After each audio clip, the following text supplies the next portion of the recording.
I'm an animal, so stay away. Don't lie your lies to me. I'm an alien and I'm leaving soon. There's no buying time with me. There's a silhouette of a leafless tree, and the crows are flocking there. Well, I've done my time, I've saved my dimes, gonna go where life ain't fair. I'm an animal, so stay away. Don't lie your lies to me. I'm an alien and I'm leaving soon. There's no buying time with me. I've got hidden sores all over me. I'm a fortress of disease.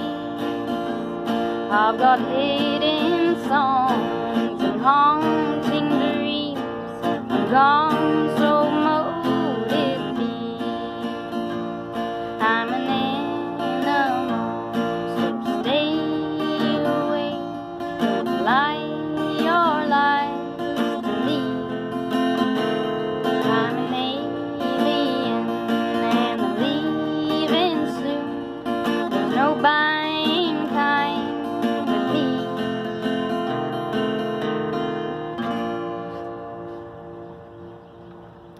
Hello from a small copse of palm trees in New Orleans. I wrote that song when I was a budding songwriter in Seattle, and I was playing in a band at the time called God's Favorite Beefcake, and very inspired by the main singer, Drew, who wrote these genius, strange, naughty, beautiful songs, often inspired by old standards and jazz and country and blues. And I was very inspired by him, working with him all the time. First learning fiddle, playing fiddle in the band, and I wrote songs a lot when I was a kid because I knew how to come up with melodies and lyrics, but I didn't know a lot about actually putting a song together and coming up with chord progressions and making the whole structure of chorus and verse and stuff like that. And so I was learning all that as I went along in the band and with learning bluegrass at the time, going to jams. And whenever I'd write a new song, I'd excitedly, at rehearsal or something, play it for Drew and Joe, who are in that band, and they'd always give me really great feedback and encouragement, and I'd always be excited when I had something new to show them, and especially when it was weird stuff. And my songs have just gotten weirder and weirder over the years, and I wish they were still around to show these songs to, but they actually got murdered in a mass murder in Seattle at a place called Cafe Racer in 2012, and so I don't have them in person to play my songs for anymore, and that's part of the reason I left Seattle, because that was a big part of my community. That place and that band was like my found family, and I ended up going on the road. But as you can tell from this song, I was thinking about leaving anyway, and I wrote it when I was working at a strip club in Seattle as a dancer and thinking about leaving the job.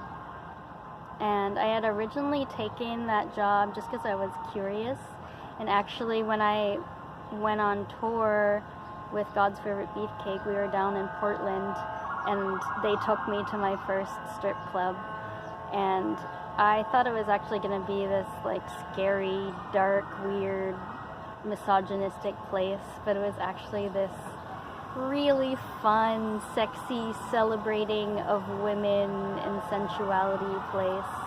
And I really enjoyed my time there and decided, hey, I want to see what it's like to be a stripper. And so when I got home from tour, I went and applied at some strip clubs, and my boyfriend at the time was really supportive of it. He liked the idea, and so he took me around for my auditions, and I had to get fingerprinted and get my entertainer's license, and it kind of turned out that Seattle strip clubs aren't really as cool as Portland strip clubs. I think not a lot of places are as cool as Portland strip clubs, and unlike the Portland ones, I didn't get to really choose my own style of dress or music or anything like that. You basically had to follow pretty strict dress guidelines and only choose from their top 40 hits on their jukebox, and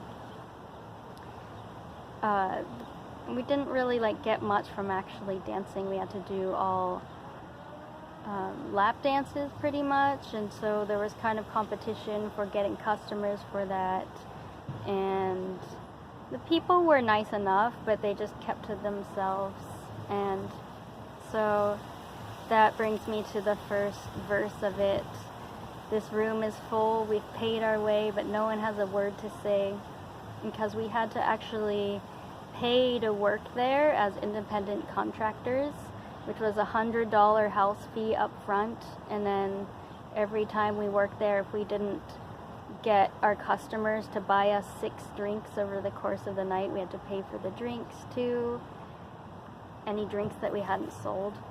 And so we had a lot of overhead, and we're just mostly just all sitting there not talking to each other. A lot of people were on their phones studying pole dance tricks. And I, at the time, was studying a lot of strategy of the board game Go. And I was trying to read these Go strategy books by candlelight in my underwear in this overly air-conditioned dark room. And it wasn't really working out.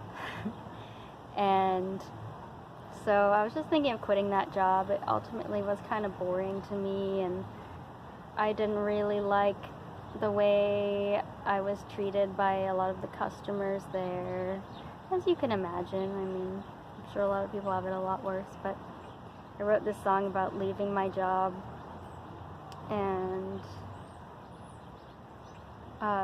the chorus, I'm an animal, so stay away. I kind of felt when I was working there, and I could never quite fit in with all their rules and regulations and standard popular culture ideals of femininity, and I just felt like I was kind of a wild animal secretly disguised as a stripper in this club. And so I was singing that about being an animal. That was the first line that came to me for this song. Often when I write a song, it'll just be like one little line, like, I'm an animal, so stay away. And so I wrote this whole thing around that line.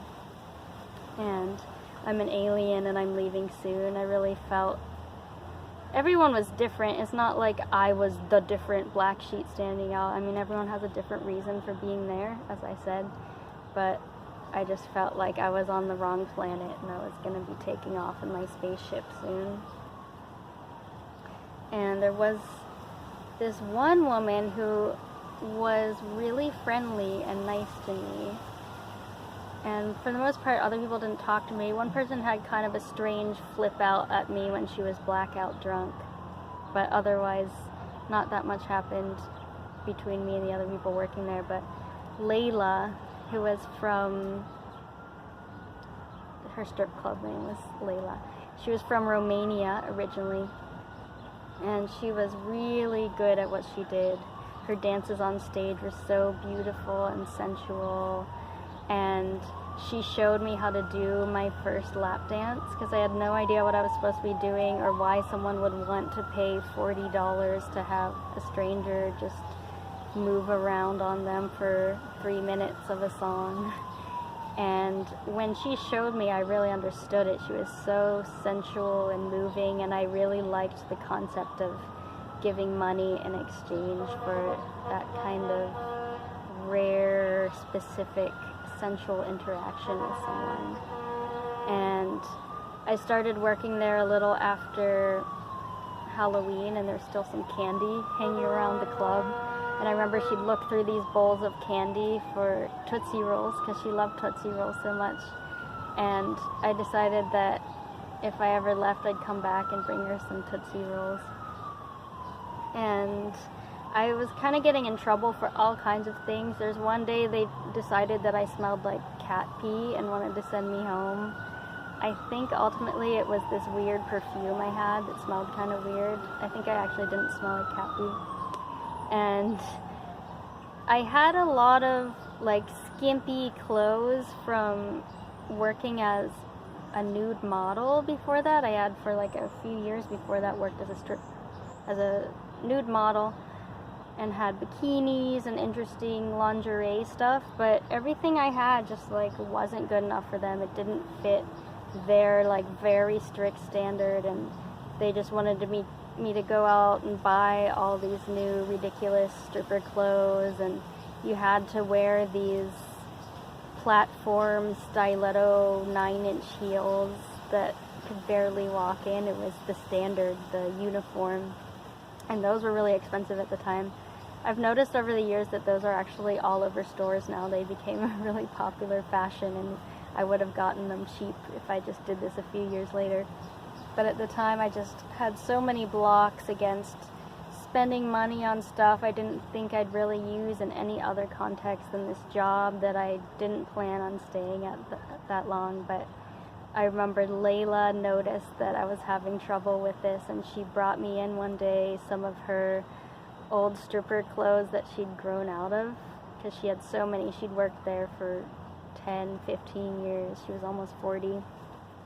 And so that's the next verse. I'm going to take these shoes, these hand-me-downs, and ride to the rising sun. Just meant I'm going to leave this town and go to Nashville over in the east, so the rising sun. And I wanted to pursue my dream of getting better at fiddle and being a professional songwriter. And I was telling Layla about this, and she was saying, yeah, that's a really good thing. Don't give up on your dreams, because you don't want to be 40 like me and still working in the strip club. And she told me that she'd always wanted to sing in a band. And so I told her that when I went and was successful at this, I'd come back and have her sing in my band when I was in Seattle. And the next verse, silhouette of a leafless tree. Like I said, I was a budding songwriter and just thinking about different things I liked in songs and would want to put in a song when I wrote one. This is still one of my first songs. I was really thinking about that kind of stuff. And it was kind of like that episode of Portlandia where they put a bird on it. I was thinking that no matter what, in photography, drawing, all kinds of imagery, a silhouette of a leafless tree, people always respond to that and think it's so beautiful automatically. Even myself, if I see it, I'm like, oh, what a beautiful picture. And so I thought, well, maybe I'll put a bird on it in this song. And this was actually before Portlandia ever existed. But I'll put a silhouette of a leafless tree on it. So it was kind of arbitrary that I put that line in the song just to make it look cooler. But it also was late fall when I wrote this song, and there were silhouettes of leafless trees and lots of crows in Seattle, so it was this idea of looking at what the time of year and thinking about leaving. And I've done my time, saved my dimes, gonna go where life ain't fair, where it's not just like making money at something you don't really want to do just because it's easy. I wanted to really pursue my passion, and I knew that it wasn't going to be fair and it wasn't going to be easy, and I was ready to go handle that.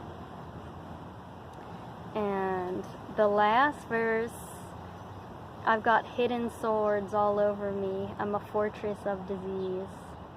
This is a concept I kind of came up with or became aware of when I was in my late teens and living homeless in Paris, France for a little while, and sleeping in parks and churchyards. I even slept one night in Notre Dame long before it burned.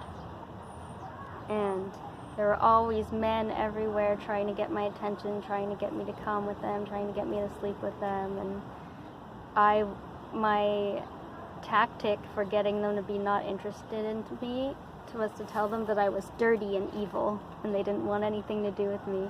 Say, je suis sale et mauvaise. And that didn't really work. They didn't believe me. They just thought it was funny. But I still use that line, the fortress of disease, like I'm diseased and bad and dirty. And I liked having the idea of maybe having hidden swords all over me so that I could fight people without them expecting it. But I was also thinking I have hidden songs and haunting dreams. Like, no one in this club understands that I'm a musician and a songwriter and have this dream. I know a lot of strippers are, students or artists and have this secret life that they're just trying to support. And so I was saying, I'm gone, so mote it be, which is a line from pagan tradition, which was a religion I've often felt a connection with. I don't really subscribe to any very particular religion, but a lot of my influence and my spirituality, which I'm very religious at in a non-specific religious way, comes from pagan experiences that I had as a teenager. And people would say, so mote it be. So that is Animal Alien. Thank you for listening. I had to make this kind of short because my phone kept cutting it off. Thank you.